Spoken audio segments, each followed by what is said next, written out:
So, Okay, sounds interesting.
So we have got live now on Martin's screen.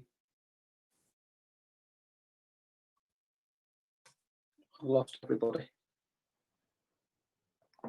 We're ready to go, Chair, when you are. Yeah, I've lost everybody. I can't see nobody now. Oh, That's it. There we go. That's better. Morning, everybody. Welcome, councillors, to this live stream meeting of the Health, Safe, Clean and Green Community Scrutiny Committee at Bolsover District Council. This is a public meeting being streamed live to YouTube via the council's website. If for any reason the public can no longer hear or see the meeting over the live stream, we will adjourn the meeting and continue until the connection has been re-established. This meeting is also being recorded. Can the facilitator confirm who is in remote attendance at this meeting, please? Yes, thank you, Chair. I will just do a roll call of the members of this committee who are joining us remotely. And when I call your name, could you please confirm your title, the ward that you represent, and confirm that you can hear and see me as well. Thank you. First of all, Councillor Natalie Hoy. Hi, this is Councillor Natalie Hoy representing Clown East Ward, and yes, I can hear and see you. Thank you. Councillor Rose Bowler. Hi, Councillor Rose Bowler, Bolsover South Ward. Yes, I can see and hear you. Councillor Tom Munro. Hi, Councillor Tom Munro, Whitwell Ward. Yes, I can see and hear you. Thank you. Councillor Anne Clark. Yeah, Councillor Anne Clark, Bolsover East Ward, and yes, I can hear and see you. Councillor David Downs. Councillor David Downs, Shirebrook South Ward. Yes, I can see and hear everybody. Councillor Yvonne Parkin. Yes, good morning. Councillor Yvonne Parkin, South Normanton West Ward. I can hear and see you. Thank you. And Councillor Peter Roberts. Councillor Peter Roberts, Whitwell Ward. Yes, I can see and hear. And also, Chair, in addition to those members, we also have officers in attendance. Myself, Tom Scott, Governance Officer, Alison Bluff, Governance Officer, also Liz Robinson from Governance, Joe Wilson, the Scrutiny and Elections Officer, Vicky Dawson, Deputy Monitoring Officer, and Wayne Carter, the Leisure Services Manager. Thank you, Chair. Thank you. Tom, can you now go through the procedure for the meeting, please? Yes, Chair. Before we start the meeting, members are reminded of the meeting etiquette that has been circulated to them. All members should have their microphones off during the meeting unless you wish to speak and you've been called on. Members attending remotely, please leave your cameras on during the meeting. Also for remote members, to request to speak, please use the chats function to type speak or raise your hand on camera. The Chair will then call on you to speak during the discussion debate. When a vote is to be taken, this will be by a show of hands. For those attending remotely, please ensure your hand is visible on camera. If any member is disconnected from the meeting, please try to rejoin as quickly as possible. If you have any technical difficulties, please contact one of the support officers assigned to this meeting in my email to you. If you were about to speak, the meeting will wait a few moments for you to rejoin. Chair, I will now hand back to you to start the agenda. Thank you. Thank you, Tom. Thank you, everybody. Right, we'll go to item 1, which is apologies for absence. I've got Janet Tate and Sandra Peake. Is there any more apologies, please? I don't have any more apologies, Chair. Okay, thank you. Any urgent items of business? I've not got any urgent items of business for today's meeting. So we'll go on to item number 3, declarations of interests. As per usual, members should declare existence for any nature or disclosable pecuniary interests and non-statutory interests as defined by the Members' Code of Conduct in respect of any business on the agenda, any urgent additional items to be considered, and any matters arising. Has anybody got any declarations of interest at this point? If not, we can do it during or when we get to the point in the meeting. Okay, item 4 is minutes of the last meeting to be considered from the 8th of September 2020. They start on page 4 of the agenda pack. I'd like to move these as a true and accurate record of the meeting. Could I please have a second now?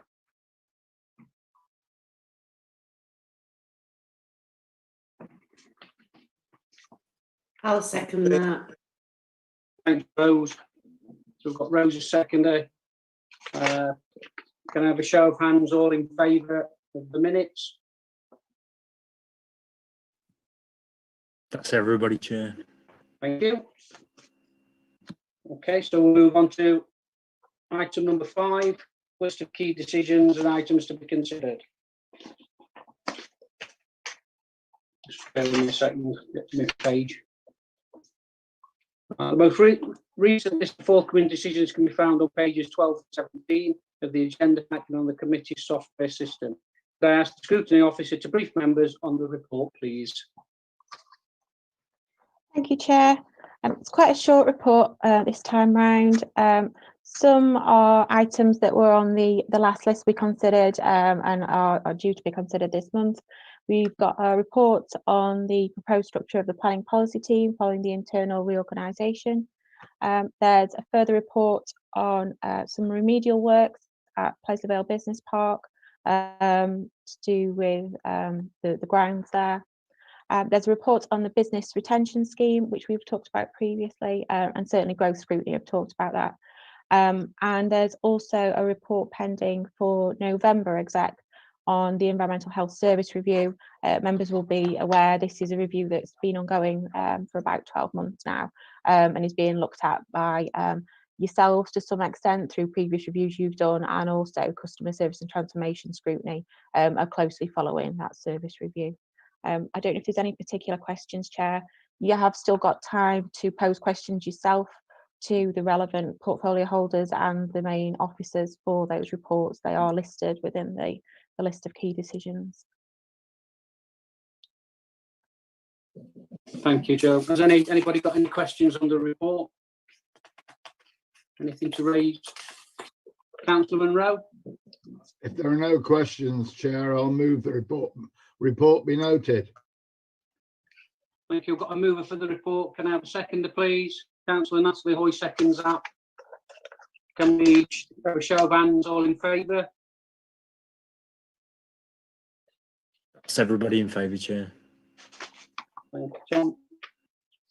Right, we'll move on to item 6, which is the impact of COVID-19 on leisure services. I think I'm handing over to Mr. Carter for this one. Thank you very much, Chair. Have you got the PowerPoint presentation, Tom? I'll stick it up for you now, Wayne. Just give me a second. Thank you.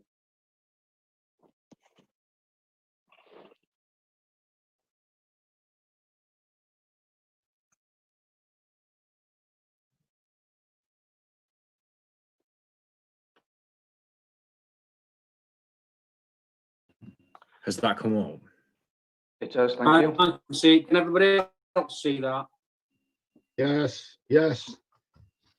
Yes, okay. Yes, yes, yes. Yes. Yes, Just I can see it. Right, so from 23rd of March, we were sort of ordered to shut down. We've 70 odd staff that we furloughed. Well, we didn't furlough from them, we sent home.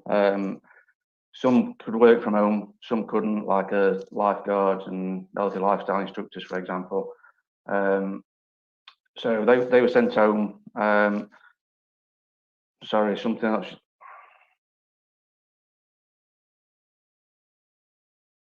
Right, sorry. A few of the staff's senior leisure management team, so the manager of sports development, outdoor rec, were able to work from home. Most of the staff, the coaches, the lifeguards, etc., weren't able to do anything. So I was on site, worked with partnership team and the customer services team with Lead to create this community support team. The customer service team received about 1,563 inquiries for assistance with food parcels and pharmacy deliveries. We facilitated that by bringing staff in on a rotational basis. We delivered 353 food parcels during lockdown and 567 pharmacy deliveries that we assisted with. Like I say, that's a collective from the whole department through the facility staff at Go Active, sports dev, and the outdoor rec team. From the 8th of June, we decided that we could furlough our staff. So we furloughed 70 staff. Some staff that didn't work, we backdated their time to the 23rd of March, and some we could flexible furlough. And we've still got some staff, about half a dozen or so, still on the furlough scheme. The furlough scheme comes to an end at the end of this month, to be replaced by a job support scheme, which we're currently working through, and want to speak to Councillor Dooley about the proposals from there. So the staff that we've currently got on furlough are health referral staff. They work with the most vulnerable clients that we see. Public health don't want us to get them back into facilities yet. So we'll probably get them on the job support scheme. That means they have to work a third of the hours. Government will contribute to a third of their pay as well. So we're just working through that with HR at the minute as well. Could we go on to the next slide, please, Tom? Just give me a second, Jess, sorry. Thank you.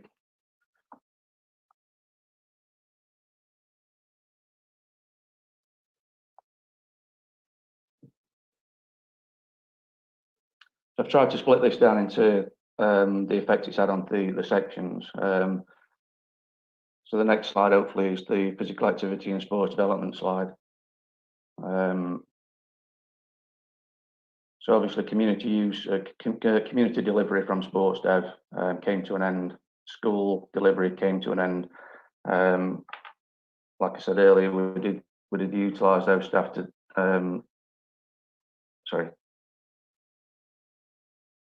we did utilise the staff from sports dev to deliver the food parcels and pharmacy deliveries.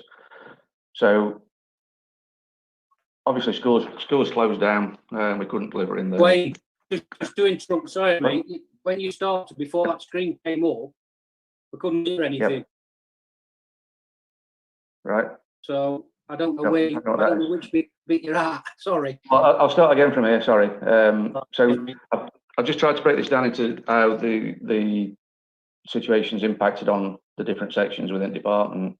So physical activity and sports development, I've broken that down to school delivery, sports clubs and community provision. Last academic year, we were in 18 schools delivering the some curriculum physical activity scheme. With the impact of COVID and everything, we've only been able to get into 13 schools this year. And that's had a financial impact of about £12,000 a year of lost income. However, to mitigate that, we've got staff that are on annualised contracts. So the loss in income has been reflected in the contracts that we've offered out. We're hopeful that more schools will come on board, just as confidence grows around the activities that we're delivering, and as schools get used to this new sort of normal, if you like. Sports clubs, the team have kept in touch and offered advice wherever possible, and we've obviously worked with the sort of governing bodies to try and bring them sports back online that we're allowed to under this situation. The community provision, so we stopped delivering in any indoor facilities. We've recently started the FA Premier League kicks sessions at the mugger that we've now got on Castle Leisure Park at Carvale, and we're looking at possibly extending that to other multi-use games areas throughout the district. Adam Norman's working through that and seeing if that's possible. I don't know the actual details around that, but it's like an informal football coaching session, really. And we're also planning a return of the holiday programme up at Go Active for October half term. So hopefully that'll be able to run, depending on any announcements coming from government. sorry, are we asking questions now, or are we waiting till the end? Or Wait till the end of the report if you like, Wayne. It's up to you. Yeah, How that's would you fine. like to do it? Whichever, if you want to do it as we go along, I don't mind. Well, So has if you're going anybody to got ask, any if you're going to let questions people today? ask, sorry, Chair, if you're going to ask people like ask questions now, Councillor Tom Munro's got his hand up. Right, okay, yeah, because I can't see that, Tom. Obviously, we're having the report on the screen. So if you can just let us know when somebody wanting to ask a question. Yeah, no problem. Okay, Councillor Munro. Thank you very much indeed. Thank you, Wayne, so far for what you've been through. Just on school delivery, and I'm sure I speak along with many fellow councillors who have a governor's role in schools. Clearly, schools are operating under very, very different conditions now to what they have been. And of course, they have to operate in bubbles, and a lot of their work, if they're going to do anything to do with any physical activity, has to be basically outdoors. Are you trying to focus your activities that you offer solely on outdoor activities to make sure that you can reap the best rewards out of it? That's my first question. And the second question is, I know you've not got to the third bullet point, but I noticed there you talk about October half term. Is that also now going to be impacted by the current surge in cases? Thank you. Yeah, the team are working with each school individually to obviously deliver to the school's risk assessments. We've got our own risk assessments in place as well. So yeah, wherever possible, then the delivery, well, I assume it is outdoor. With regards to the October half-term programme, all sessions were proposed to be outdoor as well.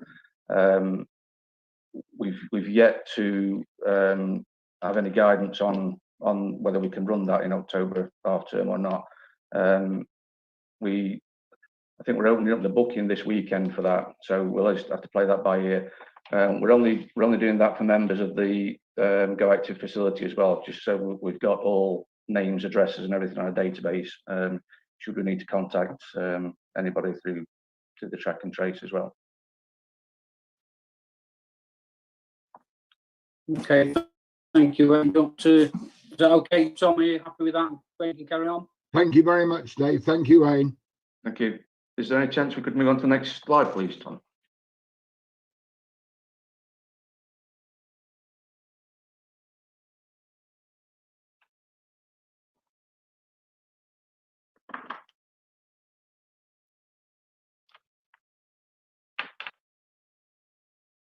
So the next slide talks about the Extreme Wheels and Pleasure Vale Outdoor Activity Centre. If I just take the Outdoor Activity Centre first, that's been closed down. Obviously, a lot of our delivery does involve schools. We've recently brought back the centre manager on flexible furlough. He's getting in touch with schools to see if there's any interest out there. I think we've got one school coming in next week, and we're obviously trialing that as a, like I say, as a trial for the other schools. We are quite keen on the sanitising element as well, just in case that question pops up. We've got a mister that we're taking through the leisure centre up here, Clown, but also for all equipment that's used throughout the different sections. We are sanitising as we go along. Extreme Wheels, obviously delivery came to an end because of bringing groups together. However, John Tipton has worked closely with the Community Safety Partnership and offered an alternative where the Extreme Wheels team have been going out, approaching gangs of youths, if you like, and just rather than sort of police approaching them and try and split them up, just somebody that's a friendly face to them, if you like, to just approach them and trying to move them on, trying to get any information out of them, any support that they might need. That's been accepted quite well from the Bolsover CSP, and has since been rolled out to North East Derbyshire, Amber Valley, and Chesterfield Community Safety Partnerships as well. So that's still ongoing at the minute, and I think we've attracted somewhere around £35,000 worth of income to be able to offer that service to the different community safety partnerships. Can we move on, please, Tom, to the next slide?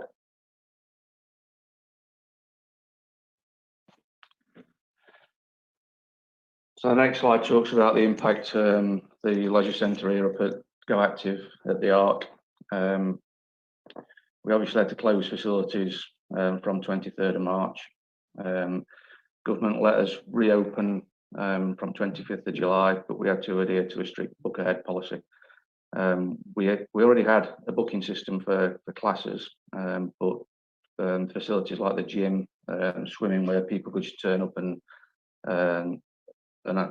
participate, we've had to introduce a booking system for that as well.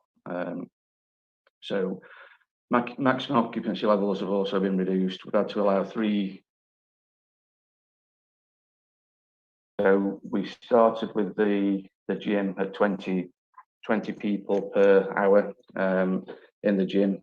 I mean, at peak periods, we've had up to 100 people in there pre-COVID. We've had just over 100 station gym, so we could accommodate that quite easily.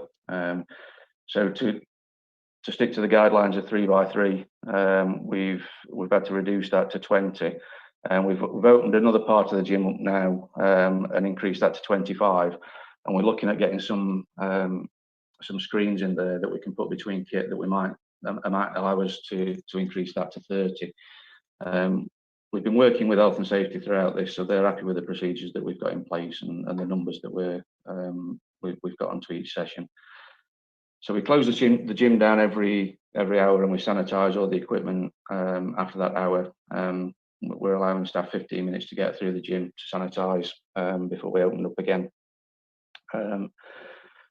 Indoor sports, so the sports hall's out of action for your five-a-side football, for example. So to try and maximise the use of that area, we've shifted classes from the studios into the sports hall.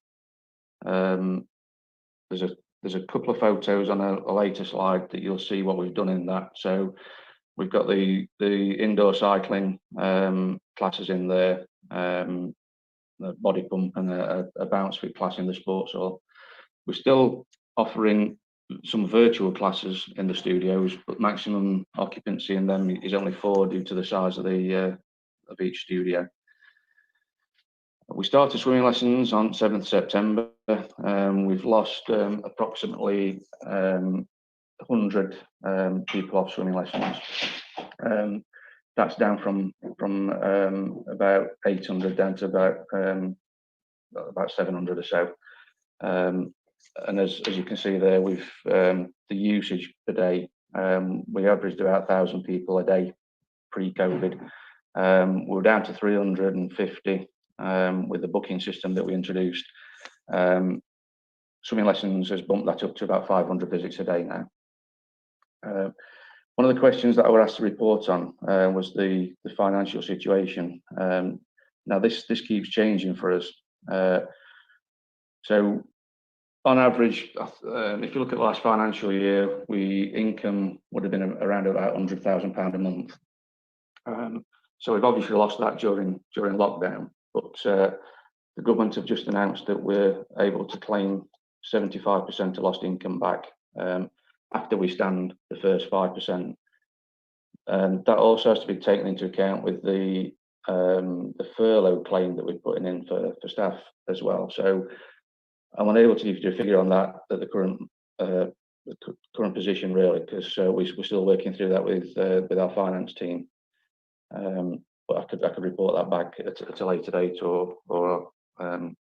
Teresa can once that figure's been finalised. Tom, if we could just move on to the last few slides, it just gives an example then of what we've done, like in the sports hall, for example, with the classes. up in the studios, and then there's a few comments at the end from customers that have been in the facility. So that's the sports hall. You'll see at the front here we've got the benches and the bars for body pump. In the middle, the bikes for the spin sessions, RPM, and at the end, at the far end, the trampolines for bounce fit. These classes are from 4 o'clock onwards. Every session that we're running is oversubscribed. So, like I say, there's a booking system that also operates a waiting list. Members of the facility can book through the website, or we have got an app on your smartphones that members can also book on there. So the waiting list of 5 people for each class is always full. If somebody does cancel on the class, the system automatically bumps them up from the waiting list, sends them an email to tell people that they're on it. So it's working quite well at the minute. But like I say, footfall's down about half that we'd normally expect. Going on to the next slide, Tom. This just gives an idea of what we've done in the studios upstairs in the gym. We've shifted some rowers out of the gym into one studio. And then we've got, I think there's 4 bikes in the RPM studio, which is giving us a social distancing. Sorry, this is what we've done in the gym. So every other piece of kit we've had to put out of action just to maintain the social distancing. Then the next one is the next slide, Tom, is what we've done in the studios that I've just talked about. And then the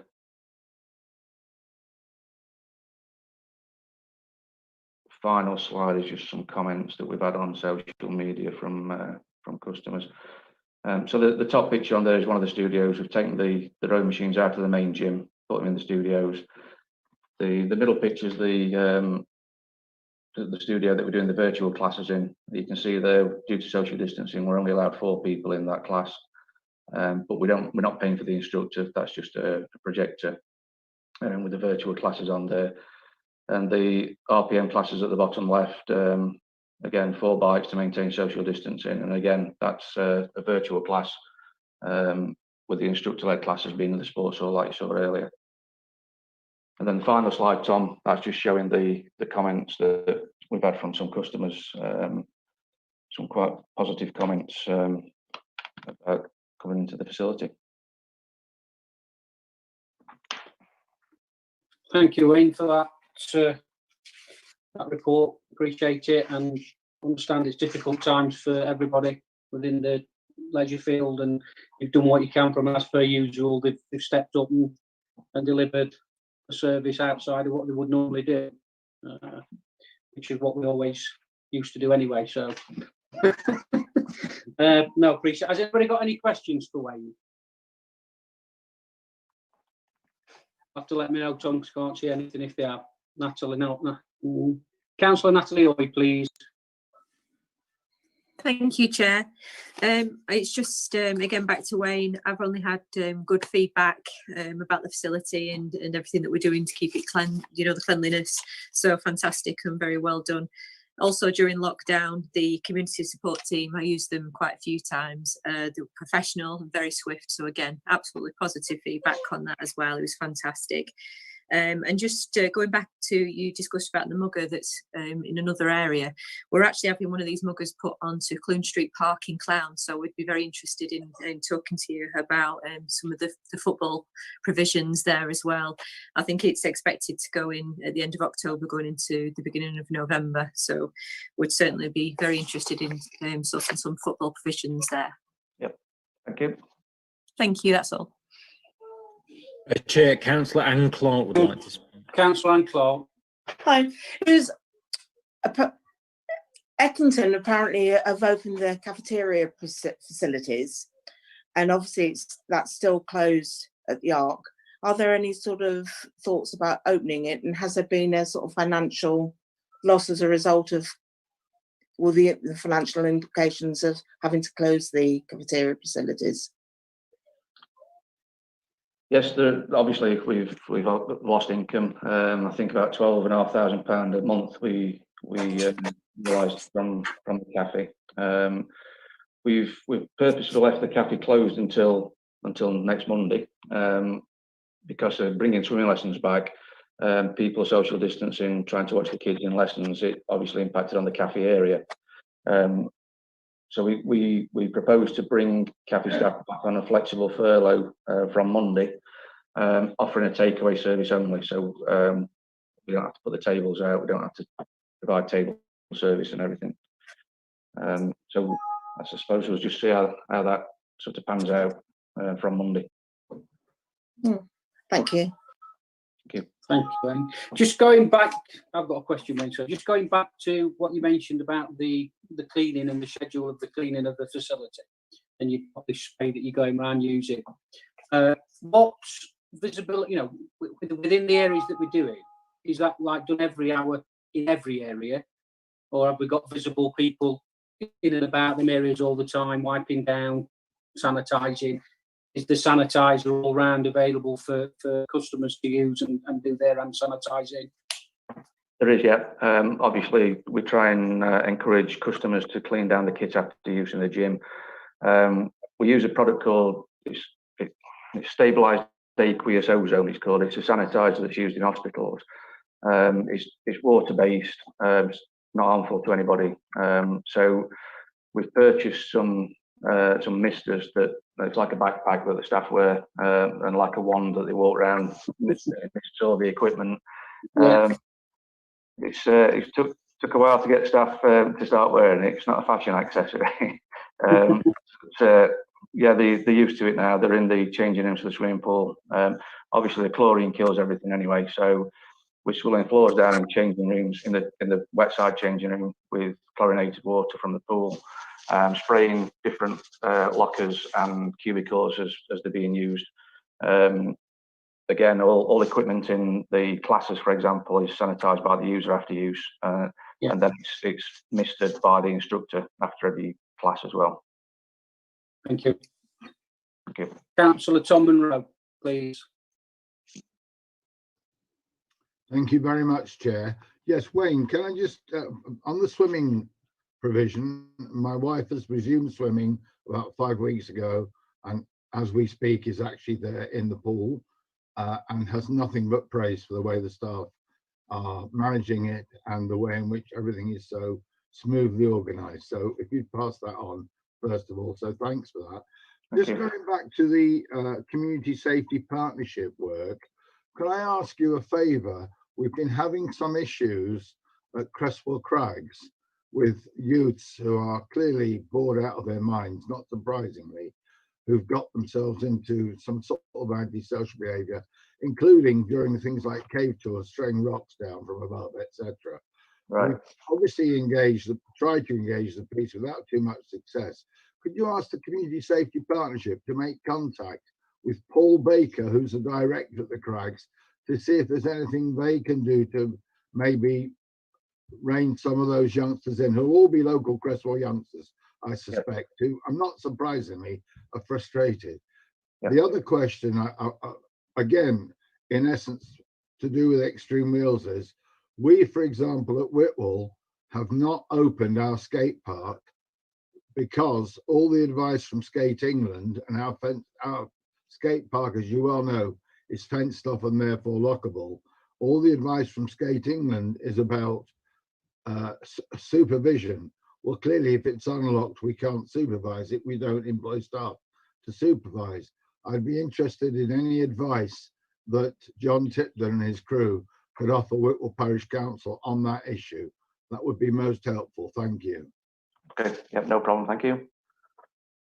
Thank you, the councillor. Anybody else got any other questions for Wayne or comments? No. I'd like to say thanks a lot again, Wayne. Appreciate the report and echo Tom's thoughts. Send our thanks and praises back to the staff for doing a sterling job. Well, thank you very much. Right, I'd like to move that we note the updates of the service delivery, and can I have a second for that, please? Councillor Tom Munro, second, please. Okay, thank you for the report, Wayne, and you're free to go and get another cup of tea, mate. I'll speak to you later.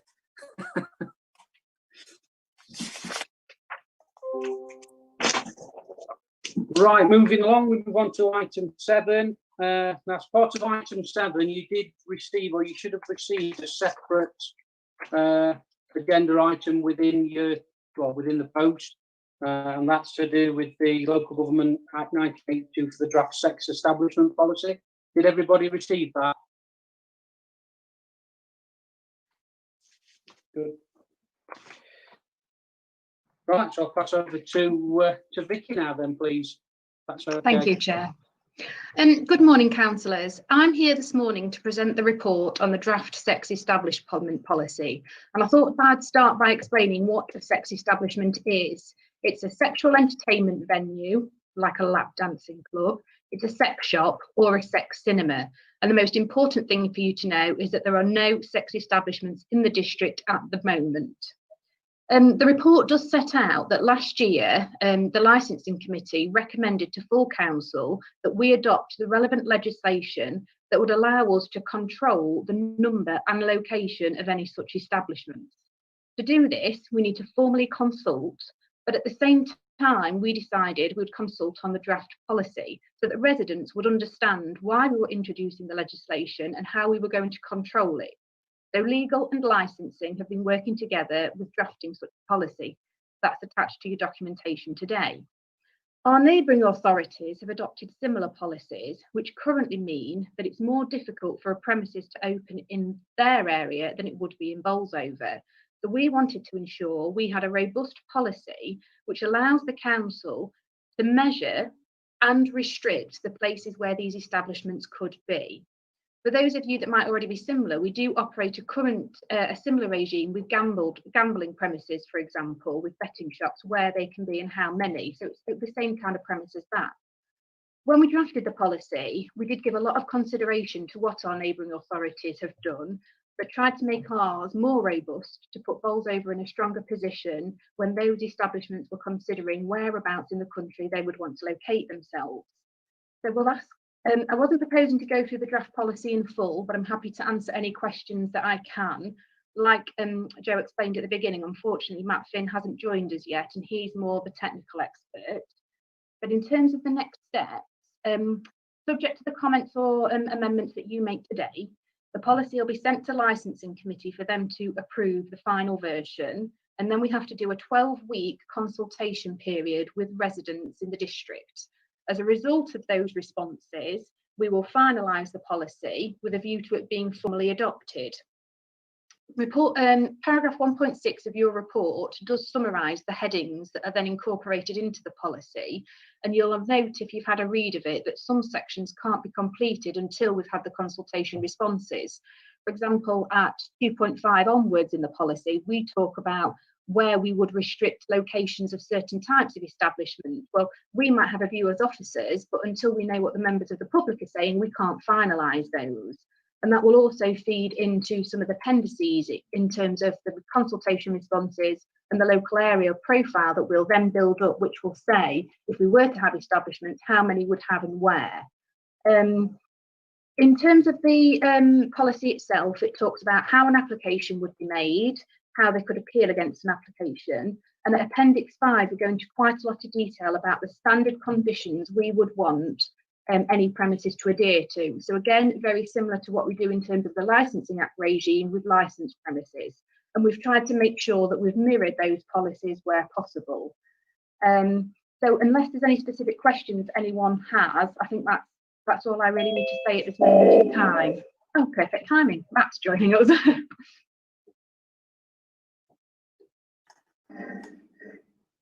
Sorry for being late. Urgent meeting this morning I couldn't get out of. So. No worries. Thanks for joining us, Mark. Appreciate it. Vicky's just gone through the draft policies or draft sex establishment policy with us. Is there anything else that you'd like to add? Or Vicky was saying about some technical questions that she wouldn't have any information for it. You might know. I can answer any questions if you like. I haven't got anything to add, I don't think, to what Vicky's already said. But if there's anything you want to know about, then I'm quite happy to try and answer them. No, has anybody got any questions for Vicky or Matt on this?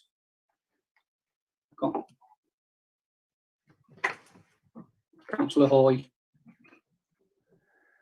Thank you, Chair. Where will you be advertising when this goes out to public consultation? So legally, we have to advertise in the local newspapers. That's a legal requirement in terms of adopting the legislation. So for the lights have gone. For 2 consecutive weeks, so probably the Derbyshire Times. We're also proposing to have things on our website, things via Bolsover TV, things on Twitter, because it's a 12-week consultation period. We're going to try and reach as many people as we possibly can. So members of the public, but also some of the establishments that potentially might want to come into the area. We need to consider those as well. So we know from South Yorkshire, for example, they have quite a few sex establishments. We'll be able to make sure that we link in with those as well to make sure that we're not missing anybody. So yeah, a full consultation process will be agreed. We'll have online questionnaires available should people want to comment. That's a quick and easy way for people to respond. We did quite a lot of work on consultation when we did the refresh of the Gambling Act policy, probably 18 months ago now. So I think that was quite successful, so would mirror that. But we can give you further details at the point we do go out to consultation, should you wish. Thank you. Thank you, Vicky. I'm more than happy, as I'm sure other councillors are, to share it on our social media platforms as well that we all have. That'd be perfect. Thank you. Thank you. Yeah. Thank you, Nikki. Anybody else got any more questions for Vicky or Matt? No? Well, thank you for the presentation, Vicky. Appreciate that. I'd like to move the recommendations. And can I have a seconder, please? And Councillor Hoy was the first one up. Sorry, guys. So Councillor Hoy is a seconder. Thank you. And Vicky and Matt only just joined us, Matt, but you're quite happy to stay for the last item, but you're free to leave us if you wish. I will leave if that's okay, Chair. Thank you. I bet you're busy, so appreciate you popped in anyway. Thank you. No worries. Thank you. Sorry, Chair. Sorry, Chair. Do we need to have a quick vote on what's been seconded? Yeah, ideally. No, yeah, okay. Show of hands for those in favour of the report. Sorry, Tom. Thank you. That's everybody, Chair. Thank you. Thank you, Chair. Thank you very much, Chair. Bye. Bye. Right, item 8. Move on to item 8, Scrutiny Committee Work Programme for 2021. And over to you, Joe. Thank you, Chair. Sorry, bear with me. Just looking back through all the papers. So within your papers for today, starting on page 70, you've got the appendix of the work programme for the coming year. For the next meeting, we are looking to have an update on the health and wellbeing strategy. We do this on an annual basis. On this occasion, we were looking to expand that a little bit further and try to understand the impact of the pandemic on staffing, on our delivery of health and wellbeing internally. We've got the HR manager confirmed for that, and in our informal session when we finish today, we're just going to quickly outline the scope of that review a little bit more and confirm the key questions that we're posing to Sarah for that. December, we've got Q2 performance, February Q3 performance, and we'll be looking later in the year, post-Christmas, at our annual review of the Community Safety Partnership, as usual. If members are coming across anything from a ward perspective, currently thinking about the work of the Community Safety Partnership, obviously members have mentioned a couple of things currently. It might be worth us having a think in our informal sessions as to whether we want to start feeding any questions through about that or monitoring anything else before we do the main review after Christmas. There's nothing else to add to that at this stage. I'm happy to take any comments from members or any other suggestions for future agenda items if members have anything. Everybody happy with that, what Joe's just spoke about at the minute? Councillor Parkin, did you want to? No, you, okay. Thank you. Right, I'd like to move the recommendations then at point 6 within the report on page to your papers. Can I have a second, please? Councillor Tom Monroe, thank you. Could the facilitator confirm who's in favour, please? So all those in favour? It's everybody, Chair. Thank you. Okay, can I thank members and officers for their attendance today? That now concludes the business of the meeting, and I shall close the meeting and ask for the live stream to be ended. To the public with us on YouTube, thank you for watching. I'd like to remind members to stay connected so that we can move into our informal meeting when the live stream ends.